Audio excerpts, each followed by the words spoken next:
Greetings, gentlemen.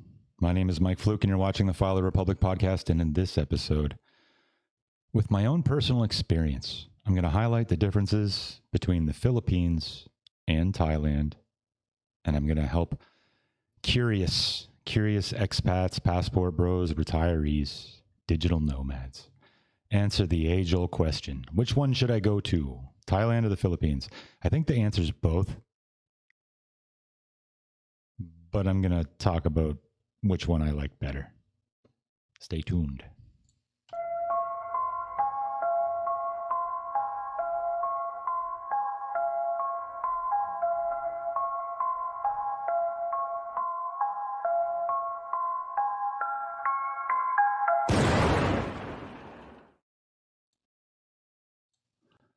Alrighty. So yeah, that's probably one of the biggest questions I get asked. Back when I was a blogger for a good decade, there was always that question, that nagging question: which country should I choose to settle for a little while in, to slow down and maybe find a nice lady? Which country would be better to do that in? And there's a lot of factors. There's cost of living, there's the environment and the climate that you're looking for.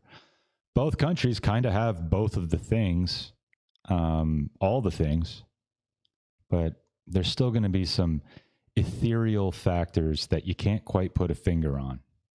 So I'm going to start with those. When I first arrived in the Philippines, I landed in Cebu. I mean, obviously I went through Manila, and that airport, the one in Manila, it's a total shit show. But after that, I landed in Cebu, where I met my girl, my future wife, the future mother of my children, the one that I was with for 7 or 8 years, while living in the Philippines. When I arrived in Cebu, after living in Thailand for a good 5.5, almost 6 years, I got into the taxi cab, and I'll be honest, I was not very impressed with what I saw. Even though it was nighttime, there were parts of the city on the drive from the airport in Cebu to where my girl had rented an apartment for us just outside of IT Park in Cebu City. It had looked like, when compared, because I think the last place I lived in Thailand, I was jumping between Bangkok and Chiang Mai. And mostly at that point, right at the end, I was mostly in Bangkok. And when I arrived in Cebu, it just felt like a bomb went off. Just looked like, and I knew I was going to end up marrying this girl. I knew it. And I was just like, I kept pretty good composure, but I was wondering, what the hell am I doing here? And now I've been in the Philippines for almost a decade, and I've spent almost 6 years in Thailand. I lived mostly in Ao Nang in Krabi. It's a very nice beach town. And, I went back and forth into Ao Nang and Krabi. And in that short 6 years that I was in Thailand, that place metamorphosized. I saw them gut it and rebuild it on my watch. That was interesting to see. And then I spent a few years in Chiang Mai and a few years in Bangkok. And then I hopped around. I spent some time in Koh Phangan and Koh Lanta. And I frequented a few other little places just for little trips, because in Chiang Mai they have burning season. So I've seen the lay of the land. And then in the Philippines, I've also fluttered around the country, but I spent most of my time in Cebu and parts of Mindanao and Palawan, Angeles City, Makati area. But I didn't live there. I didn't set roots there for very long. Just kind of passed through. But I got enough information from that experience. And yeah, I guess that about sums it up. And I've lived all over Palawan. I probably spent the most time in Palawan. And I'm looking at Davao, next. So yeah, I've kind of been everywhere. And when I traveled in Cebu, I really traveled around Cebu. So I got to see the outskirts and all that. So I've kind of seen enough.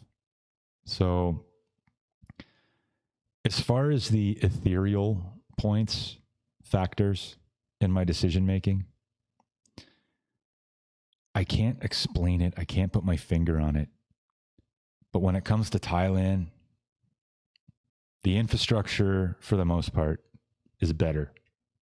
It spans further, like in the main urban areas of the Philippines. And I have another video, the top places to live for expats and passport bros and retirees.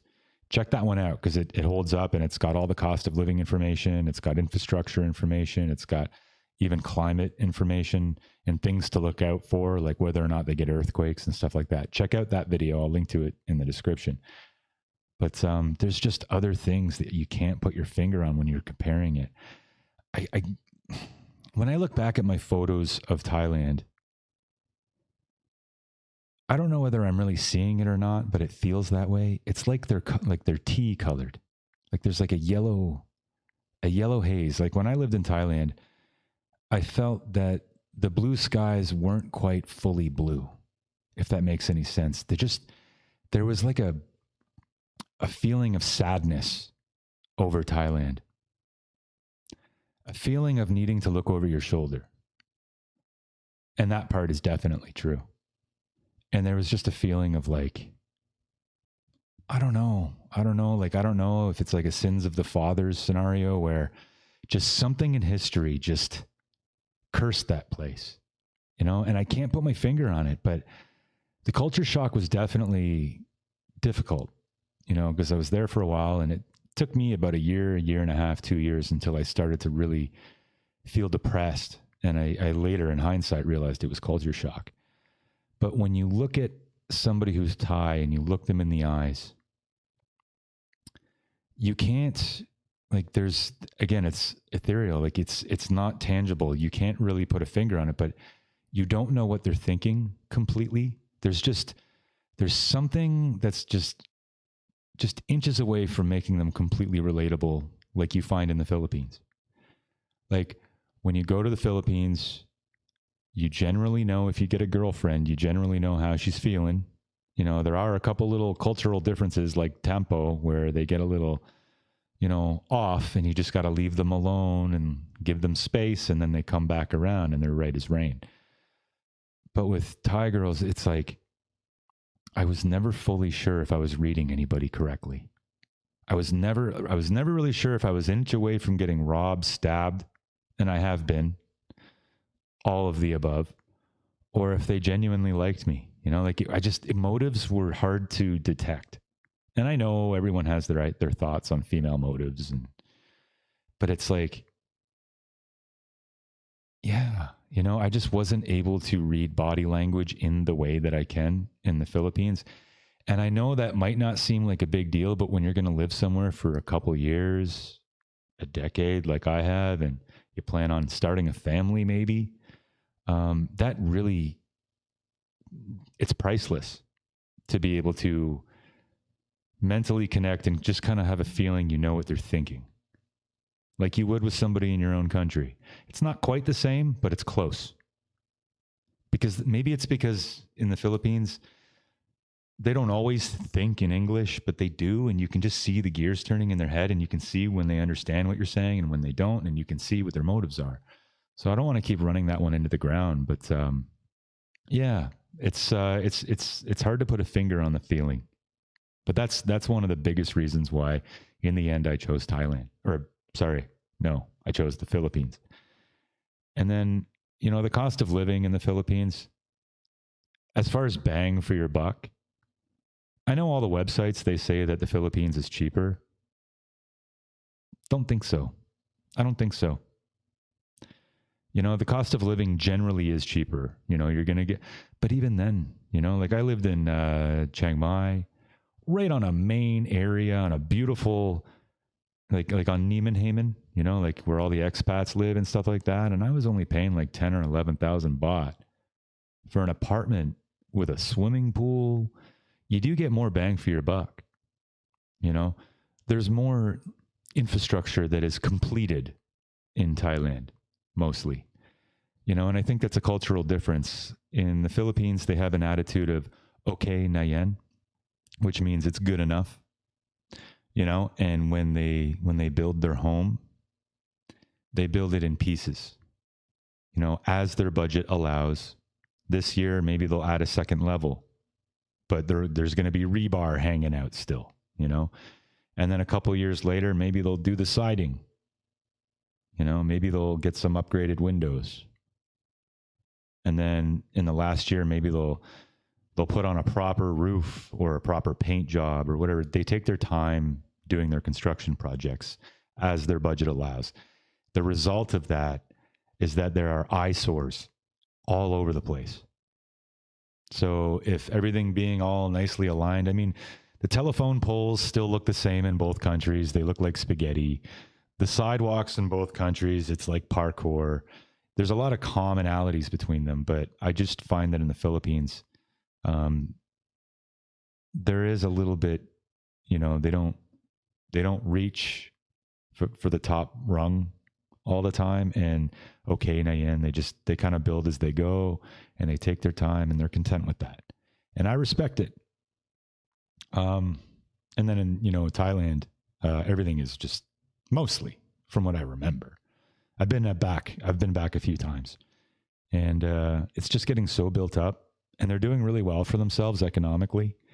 They've got a lot of American companies there. I think Harley is made there. They got Ducati. They're a powerhouse. They got every motorcycle company.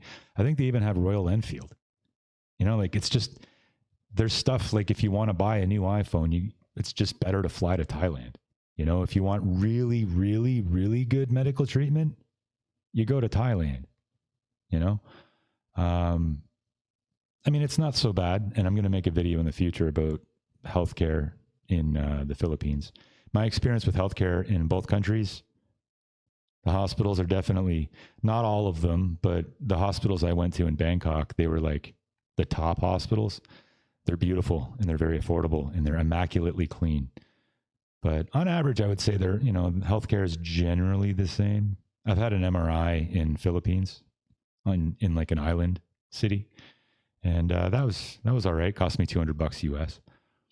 And it was like the same within a couple hours of walking in, so it's not so bad healthcare wise, but yeah, I guess I'll go on to the usual list now that everybody does.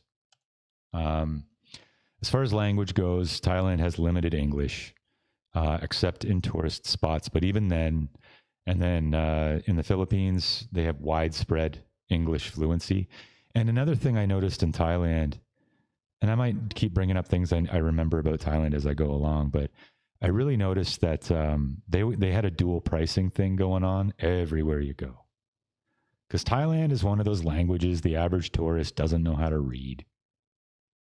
They got the squiggly letters and whatnot. And there's usually a sign where it'll say the price, and then underneath it in smaller letters, they'll write in Thai, the Thai price. And it's just a little insulting, and it just wears on you after a while. You kind of get annoyed. You do get ripped off in the Philippines too, but it's not as in your face. Like in the Philippines, if you want to get warranty work done, good luck with that. The cost of living, according to AI, and it says that it's slightly higher in cities like Bangkok and Chiang Mai, but I didn't find that because the street food is a hell of a lot better in Chiang Mai and Bangkok, some of it, and then as you go south in Thailand, it gets, because Thailand used to be two different kingdoms. So the north is much different. The north is where all the beautiful temples are and all the Buddhism. And then the south is, it kind of feels more like the Philippines. And then Bangkok being right in the middle. But yeah, the street food was just better in Thailand. The food in general, when you live in the Philippines long enough, after like a few months or just a few weeks, you'll figure out where to go. And it changes based on where you are in the Philippines. But you will figure out where to go. So the food is not terrible in the Philippines. And, you really adapt after a while too. Like I really like a lot of the dishes they have here. Adobo is great. I can't say all the names of the dishes I like, but they got nice curries, and they got, like the spicy pork one. I thought it was called bagoong. But yeah, they got a nice array of food.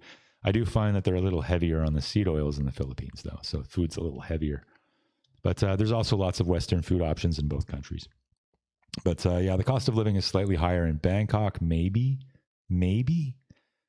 But yeah, I mean, if you're in the provinces, like even if you're in the provinces and you're outside, so if you're in the city, certain things are cheaper, like food, because they don't have to import and export that far. But then the rent is a little higher or the electricity is a little higher.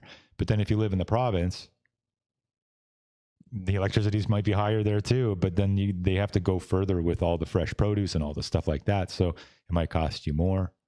If you live further inland and you're away from fish markets, you might be paying more. So the transportation factor is a thing. So prices, like they're more bang for your buck in Thailand for sure. The visa options. There are good visa options in Thailand, but there's still the digital nomad visa. It's got a high bar. If you're a up and coming new digital nomad, the bar might be a little too high for you to get that one. So you're going to get the regular tourist visa. And if you get the regular tourist visa, you can extend, but you still have to leave the country every few months. And you don't even know if they're going to let you back in. So I've had a friend or two where they had a whole furnished apartment. They got all the furniture themselves.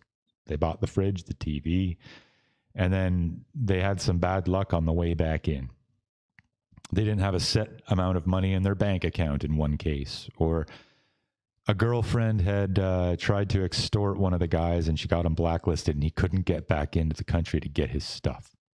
So when you're forced to leave the country on a regular basis, and I'm speaking about Thailand, there are risks that come with that. But really, if you just leave the country, cross the border, have a cup of coffee, then come back into Thailand, that's a visa run. And then the clock resets, and then you can extend for, a few months. And then after your extensions run out, you have to leave the country and reset the clock. With the Philippines, you can go with back-to-back extensions for up to 3 years on a tourist visa. And they have a new digital nomad visa. Again, I have a video about that as well, the Philippines digital nomad visa. It's in my on my channel. So that's the visas. I just find it to be less of a pain in the ass in the Philippines. And that's really a huge factor if you're going to want to settle down for a while anywhere. And then you do need an onward ticket if you're going to come to the Philippines. But onwardticket.com, I think you can just make one. It's a real legit ticket. And it's valid just long enough for you to show at the airport. And then you can cancel it. So there's that. The internet speed, depending on where you are in Thailand, it's going to be better. I've got Starlink here, and that was really great. And then they just jacked up the price by a third. And I've been finding that it's been kind of choppy a little bit lately. And if I want to do a live stream, I'm going to have to combine multiple internet connections together because I don't know whether it's my hardware, my laptop. I mean, I got 16 gigs of RAM. I got a nice Asus. It should be decent. But for some reason, I find that there's a lot of lag if I try to live stream on YouTube. So that's why I can't yet. So internet's generally, going to be better in Thailand. But if you are going off the beaten trail in the Philippines, everybody's got a Starlink now. So you're all right. You're all right. It's slightly better in Thailand, but you're all right. Safety, it is. See, now that's a tough one for me because I've been drugged and robbed in both countries. Well, no, I was drugged in both countries, but I was only robbed in Thailand. And when I was in Thailand in Chiang Mai, I saw a young man, 18-year-old, with his girlfriend. They were staying where I was staying at a hotel. And a group of us all went out one night. And I saw the guy try to defend his girlfriend from another girl. And then that other girlfriend, that Thai girlfriend, that was beating on his white girlfriend, her boyfriend came along and just threw a throwing axe and it went directly into the 18-year-old boy's chest.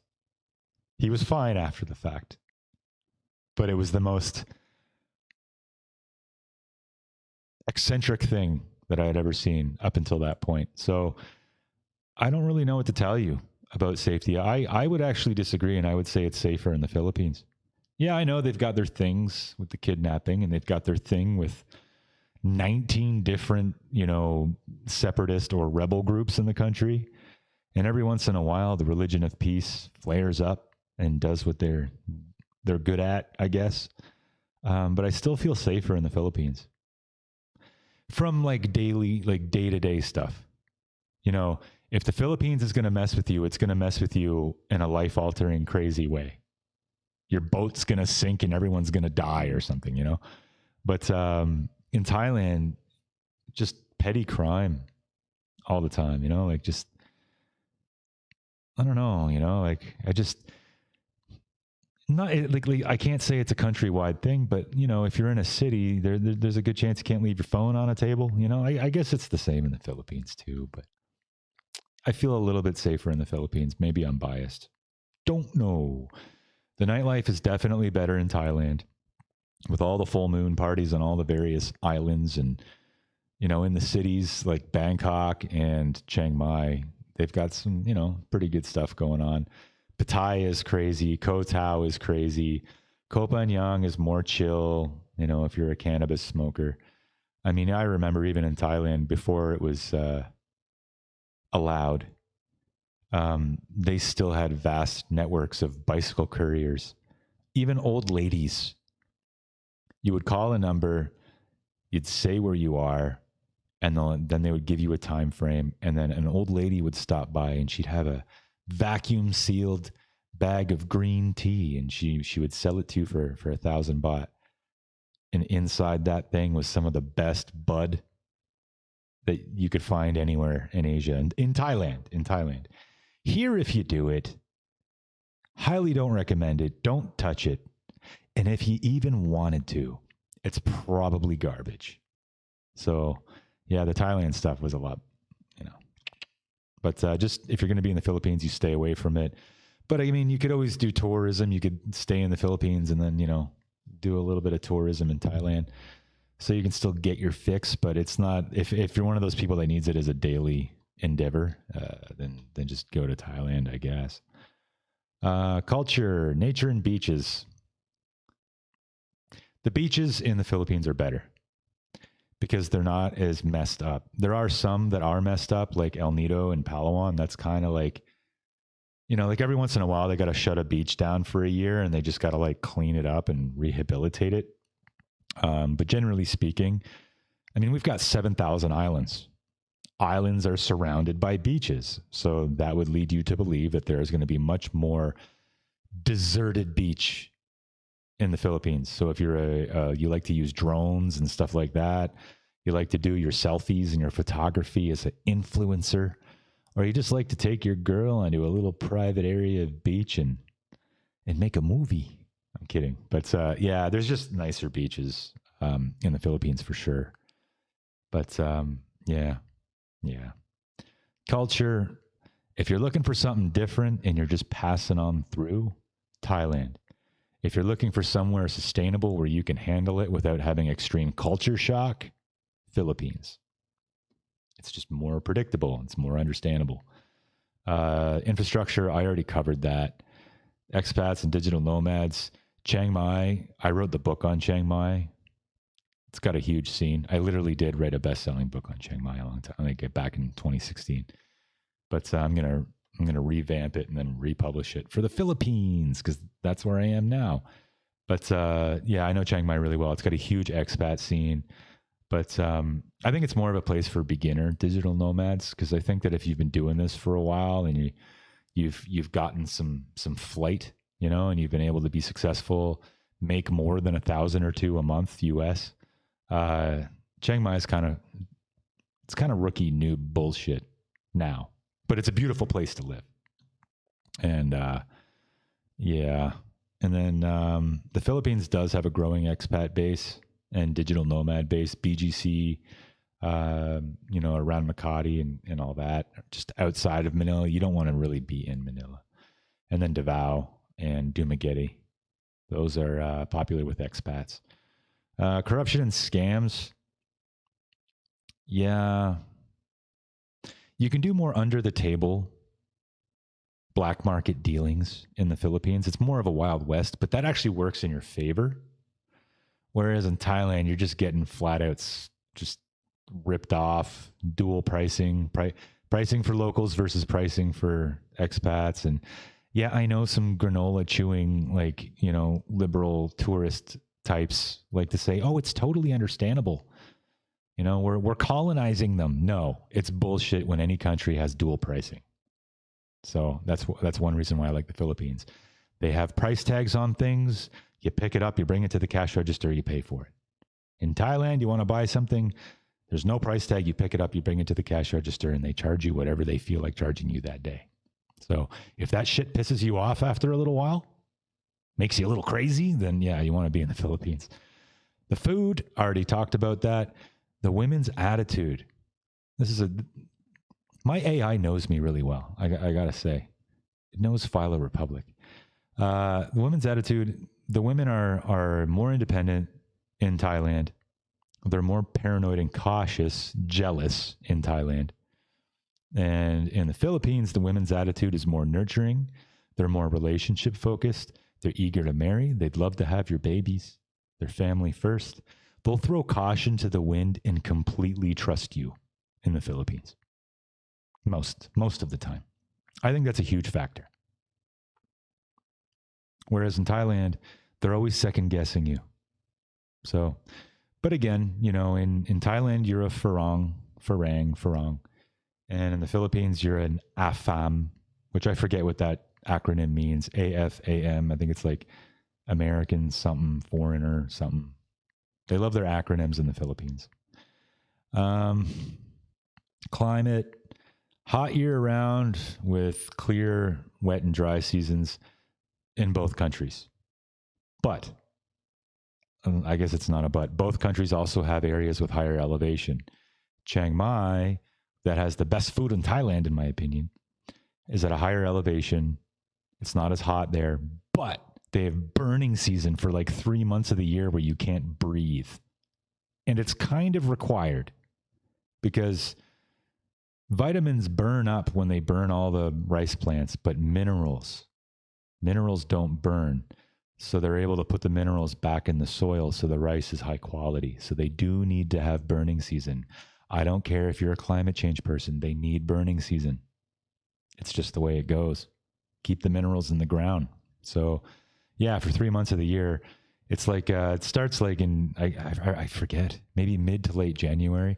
You can check it out. There's blogs everywhere. It'll tell you. And there's air quality indexes and stuff for Chiang Mai. That would actually be your best resource. Google air quality index Chiang Mai if you ever want to go there. Highly recommend it. Check out Pai, just outside Chiang Mai too. Just bring a barf bag because the road is really spindly. But yeah, and then here in the Philippines we have Baguio, which is where it's higher elevation. It's a little more hilly, so you're going to get a good, you know, you're going to work the glutes on a walk when you're walking about town, about tune. But yeah, Baguio is where like we grow all the foods that require cooler temperatures, like sugar beets and stuff like that. And English teaching jobs, I think they're all upping their standards now. I think they require more of you, especially if you're going to work like on VIP Kid and stuff. But if you're going to do it in Thailand, yeah, obviously there's going to be more jobs for that, you know. But in the Philippines, they kind of have that base mostly covered. So I don't think the pay would be as good in the Philippines if you teach English. So community, yeah, I've already kind of covered that. I would say Philippines is more passport bro friendly and Thailand is more sexpat friendly. Do with that information as you will. Housing, yeah, there's more options. Yeah, I guess there's just more consistency in Thailand. In the Philippines, for one price, it's a mixed bag from one barangay to the next. And a barangay is like a barrio. It's like, you know, and banking and payments, they both have pretty cool fintech. Philippines is like, if I transfer money in the Philippines, if I transfer money on Wise to the Philippines bank account that I have, instant, 5 seconds. If I transfer money from Canada, 5 seconds. But if I transfer money from PayPal to Canada, it's really slow. But if you transfer money from PayPal to Gcash in the Philippines, it's like Philippines is pretty good for their, I guess that's why it makes it a fraud capital of the world, because it's just so fast. It's so dang fast, and it just makes it easy to, whatever. And Thailand wasn't so bad either. I think they had like true money, true cash, which is kind of like Globe Gcash in the Philippines. And then both in Thailand and in the Philippines, they have an app called Coins, which I believe is actually originating in the Philippines.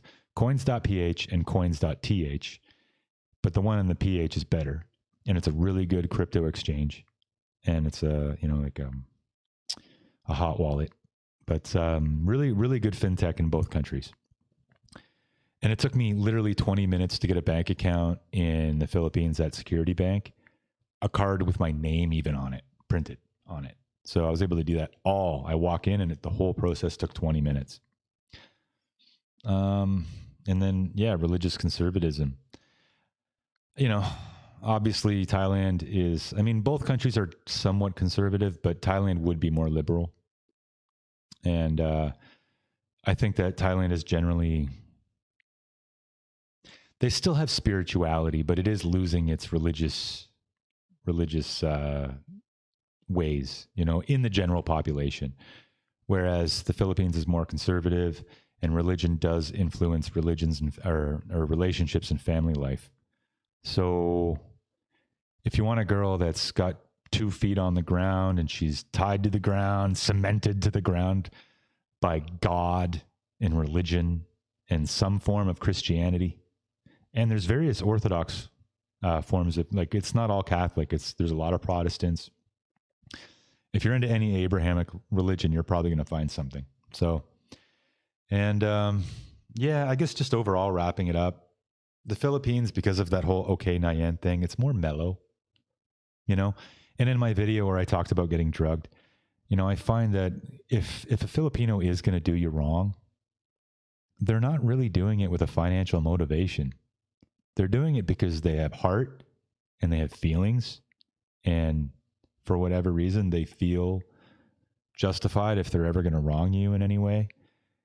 Maybe you F-O-F or F-A-F-O, F around and find out, and that's why that happens to you. Don't know. But, those times that I was drugged in Thailand, it was purely about money, which kind of makes you feel a little bit better because at least it's not personal. But like, I'm talking getting drugged and then you wake up an hour outside the city and you have no idea, check out that video. And then in the Philippines, I was, a girl was actually flirting with me, and it made a guy who worked at the bar jealous. So he slipped a few roofies in my drink. So it's just different. I think Filipinos are all heart. If you're going to live anywhere, just be ready for the Asian orchestra. There's always going to be hammering. There's always going to be dogs barking. There's always going to be buzz saws. And in the Philippines, there's always going to be karaoke on the weekends and sometimes on Monday morning. And there's always going to be a church choir in the distance and roosters and those little birds that fly into your window. Basically, you're just going to have a lot of sounds. You can't really hear any right now. It's pretty quiet tonight. But so that's, I don't know. I guess that kind of answers the question for me. I chose the Philippines. Let me know in the comments what you would choose. And if you're still in the West and you're thinking about coming out here, the original vision of this podcast is to make a Fresh and Fit style podcast, or like whatever podcast. Have a table with 4 to 5 lovely Filipina ladies around it, and me and my co-host, my optional occasional co-host, we'll interview these girls, and we'll talk to them for 3 hours per night, 3 nights per week, on a live stream, so you can interact with them just as you would on Fresh and Fit or whatever. I got everything I need. I got all my sound equipment. I built a studio in my house. I came up short because when I tried to do a live stream, couldn't handle it. I need one more piece of gear to combine multiple internet connections to make that a reality. And I got to pay the girls a little bit to come on the show because they're going to have to take a day off work and they're shy. I figure roughly it's going to cost me $200 to $300 per live stream that I do. In the beginning, I need a little help. After I do it for a little while, it'll end up getting momentum on its own. It'll be just like Fresh and Fit, whatever. And I'm sure there'll be enough super chats to keep it going. But for now, I need some help. So if you want to help a brother out, I should have had this queued up and ready to go. There's links in the description to support the channel, or you can scan the QR code on your screen. At the very least, please hit like on the video, subscribe to the channel, and let me know in the comments what you think. What do you think is better, Chiang Mai or Thailand or the Philippines? My name is Mike Fluke, and you've been watching the Father Republic podcast. Thanks. Thanks for stopping by. Have yourself a good day or night or whatever time it is.